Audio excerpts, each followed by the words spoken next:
Hello my iTero friends, I hope you're having a fantastic day. I'm Dobie Prero here and I'd like to share with you about how to export your iTero files, those digital models that we've created that are so beautiful. How do we get them out of here and into the lab? So the first way we went over in our previous video was by adding the RX, which means that if you had a file, a scan that you took, and you wanted to add it and send it to a different lab, then all you need to do is go to the patient's recent file and add RX. Once you add RX, you can click all the way through in order to send it to the lab that you wanted if you hadn't chosen the lab from the beginning. But in a case where the it's been more than 50 days, more than 30 days, you can no longer add RX. Right now I'm selecting the patient's name and the add RX button is not here. So there's still a way to do it, but let me show you how.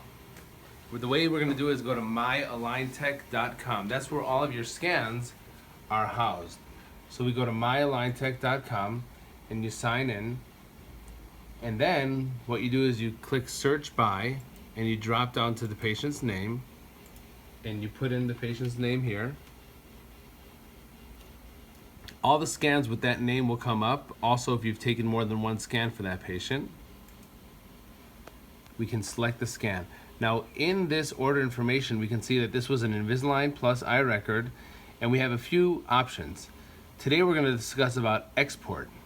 This allows us to take the scan out of the system. So the first thing we do is we press OK, and then we press OK.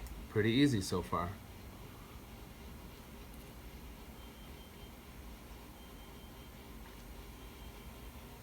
Now we go to export type. You'll ask your lab which type they like, but we use open shell, two files, arches, oriented, and occlusion, and you put the patient's name there. Now we can press export. So let's take a look here on the screen. After we do the export, the files will be opened, and it asks you if you want to open the location of the file, and you press yes. Now here are the files themselves. These are the STL files that have the upper and the lower model. This is the upper and this is the lower.